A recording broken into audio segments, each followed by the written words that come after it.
because love is really the connector. And I think when the vegan movement matures to the point when vegan activists are actually working on themselves and not trying to change the world, but trying to change who they really can change, which is themselves, authentically, to embody what veganism is, we will have a movement that's absolutely unstoppable. Our lives are at stake. Our children's lives are at stake. Future generations are at stake. Animals' lives are at stake now. Don't let your fear of not having done it before keep you from doing it.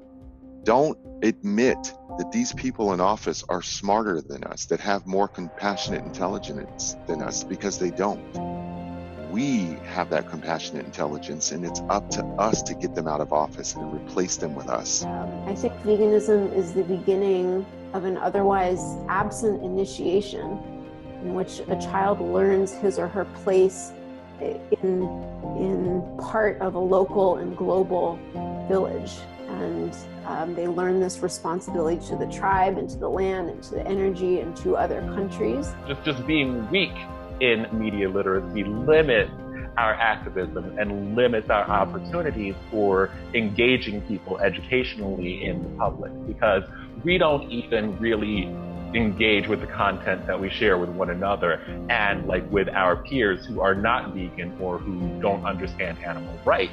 And if we're not doing that, if we're not looking for the right types of content or understanding the audiences that we want to share information with, then we're doing a disservice to ourselves, to the movement, and to the people that we want to reach out to. So when somebody is angry and anxious and antagonistic, you can actually probably feel yourself going there.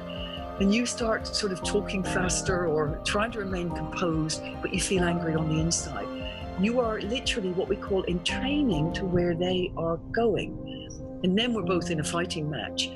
What we want to do is to get people to entrain to a place of calmness. So it doesn't just make us feel calm, but it's a technique for bringing people down to a state of greater ease. We have more vegan businesses. We have more vegans that can work for vegan businesses. We can now start to kind of increase the wealth opportunity in our community, as well as give people the opportunity to work in companies that align with what they're passionate for. So we're trying to assist the animals here, but if we don't take proper self-care of ourselves, we will inevitably lead to burnout. And we've seen it time and again. And we've made it a point that we don't want to do that because we recognize that animal liberation is a marathon, not a sprint. So we all need to be in this for the long haul. Like, the animals would never criticize you for trying to help them, and their voice is the only one that matters. Not the other vegans that are not these media, these people who are still consuming animals and giving you hell all the time.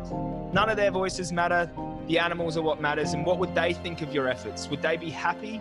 Would they be saying, "Oh, thanks, you're trying your best. I appreciate that. Maybe you could do a little bit differently next time.